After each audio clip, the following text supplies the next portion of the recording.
पहले के राजा ये थे ने, वो राजा लोग पहले एक एक गुरु रखते थे, गुरु की आज्ञा के अनुसार ही काम करते थे और इसीलिए शासन ठीक तरह से होता था।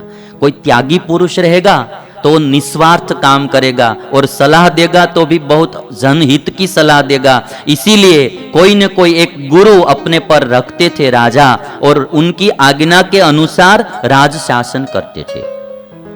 मेरी विनंती कोई मानते नहीं, बाकी मैं नेताओं से भी विनंती करता हूं कि कोई ऊपर एक गुरु होने चाहिए। हाँ, कोई अच्छे गुरु होते हैं तो उनकी आज्ञानुसार यदि काम करते हैं तो बहुत अच्छा देश का और समाज का काम होता है। विश्वामित्र की आज्ञा लेकर जनक ने दशरथ को आमंत्रण भेजा और वशिष्ठ की आज्ञा लेकर दशरथ बारात लेकर आए। कोई भी पारिवारिक काम होता था या राज का काम होता था, गुरु की अनुमति लेकर काम करते थे। दशरथ आए बारात लेकर। ऐसा कहा जाता है कि जनक राजा की 2 पुत्रियां थी। बड़ी का नाम था सीता और छोटी का नाम था उर्मिला। सीता जी का विवाह राम से हुआ और उर्मिला का विवाह लक्ष्मण से हुआ। और जनक के छोटे भाई थे कुशध्वज। जनक के छोटे भाई का नाम था कुशध्वज। उनकी 2 पुत्रियां थी, एक का नाम था मांडवी और दूसरी का नाम था श्रुतकीर्ति। मांडवी का विवाह भरत जी के साथ हुआ और श्रुतकीर्ति का विवाह शत्रुघ्न के साथ हुआ।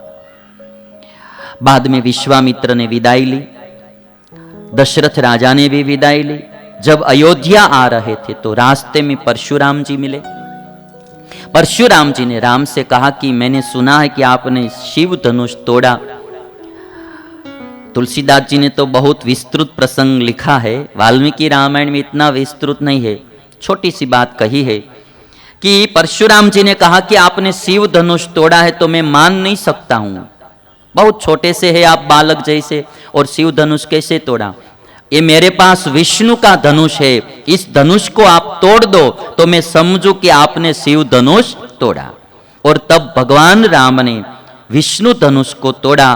तब परशुराम ने माना कि राम ने धनुष शिव धनुष तोड़ा है और राम ने परशुराम की जो शक्ति थी अपने में खींच ली। तब परशुराम जो आवेशावतार कहलाते हैं वो आवेशावतार यहाँ पूर्ण हो गया और परशुराम जी महेंद्र पर्वत पर तप करने के लिए चले गए। इधर रामचंद्र भगवान और दशरथ राजा अयोध्या में आए। अयोध्या में पुत्र वधुओं का स्वागत हुआ है। अब मैं थोड़ी सी बात ये बताऊंगा कि जब पुत्र वधु हमारे घर आती है तो उनका स्वागत करना, उनको प्यार से रखना, भाव से रखना। पुत्र वधुओं को कभी भी परेशान नहीं करना, क्योंकि वो अपना पिता का घर छोड़कर आपके घर आई है। जैसे अभी हम साधु सन्यासी लोग होते हैं तो हमारा घर बार छोड़कर हम समाज हित के लिए निकल पड़ते हैं और परिवार के साथ हम कोई संबंध नहीं रखते हैं। समाज, ये जो पूरा भारत देश की जनता, वही हमारा सब परिवार होता है। अब पूरा भारत देश वही हमारा परिवार है। वैसे एक नारी अपने पिता का घर छोड़कर दूसरे के घर, पति के घर आती है तो त्याग करके आती है। अपने पीछे जब पिता का नाम लगता था वो मिटाकर पति का नाम लिखती है, सरनेम भी पति की लगाती है। अब उसको पूरा घर, पति का घर ही अपना घर बना लिया है। तो पुत्र वधु को प्यार से रखना, भाव से रखना। सब सास को मेरी विनंती है कि पुत्र वधु को अपनी पुत्री की तरह रखना चाहिए, अपनी पुत्री की तरह रखना चाहिए। कभी उसको डांटना नहीं, मारना नहीं, परेशान करना नहीं। वो हमारे वहां आई है तो भाव से और प्यार से रखना। कभी भी पुत्र वधु को अपनी मां की याद न आए उस तरह रखना चाहिए। कभी भी उसको अपनी मां की याद नहीं आनी चाहिए। उसको कभी भी आप 2-3 दिन मायके भेजेंगे तो भी एक दिन में वापस आ जाएगी कि वहां नहीं रहना है, हमको मेरी सास के पास जाना है। इतना भाव देना चाहिए। 2 दिन के लिए भेजेंगे और 15 दिन तक आने का नाम ही नहीं लेगी, ऐसा नहीं रहना। इस तरह का बर्ताव नहीं करने का, प्यार से रखना है, भाव से रखना है। यहां लिखा है वाल्मीकि रामायण में, पुत्र वधुओं का स्वागत हुआ है और पुत्र वधुओं ने देवताओं का पूजन किया है। ये परिवार में क्या होता है कि ऐसा माना जाता है कि पति पत्नी जुड़ते हैं दोनों तो परमात्मा की कृपा बनी रहेगी तो संसार सुखमय व्यतीत होगा, इसलिए देवताओं की पूजा की जाती है। तो पुत्र वधुओं ने देवताओं का पूजन किया, बड़े बुजुर्ग और गुरुजनों को प्रणाम करके आशीर्वाद लिया। भगवान का पूजन और बड़े का आशीर्वाद, बुजुर्गों का आशीर्वाद हमारे जीवन में सुख शांति लाता है। पति के साथ आनंद से सीता जी रहते थे।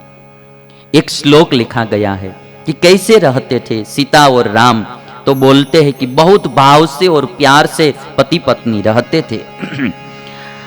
रामायण में, वाल्मीकि रामायण में लिखा कि जितनी प्रीति राम को सीता में थी, सीता के साथ थी, दुगुनी प्रीति सीता को राम के साथ थी। पति और पत्नी प्यार से रहते थे।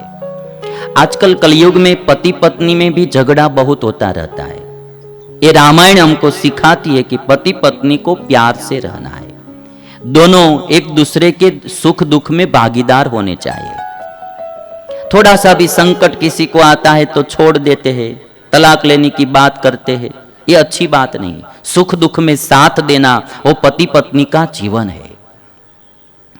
हमारे ऐसा कहा जाता है कि एक बुजुर्ग दादा थे, तो दादा का अंगूठा कट गया था।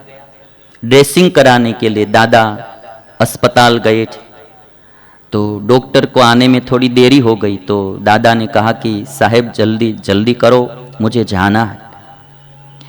तो डॉक्टर ने कहा कि आपको इतनी जल्दी क्या है? तो दादा ने कहा, करीब 60-70 साल की उम्र थी दादा की, 70 साल की उम्र। दादा ने कहा कि सामने जो एक अस्पताल है ना, हाँ, उसमें मेरी पत्नी को मैंने एडमिट किया है। क्यों?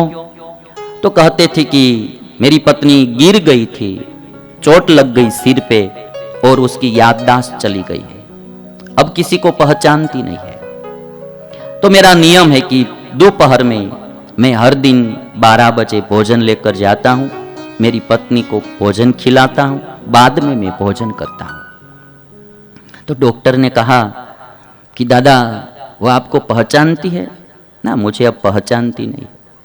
तो फिर यदि आप न जाओ और कोई और जाकर भोजन खिला कर आ जाए तो क्या बात है? दादा ने कहा कि डॉक्टर साहब, मेरी पत्नी मुझे नहीं पहचानती है, किंतु मैं तो उसको पहचानता हूं ना कि वो मेरी पत्नी है।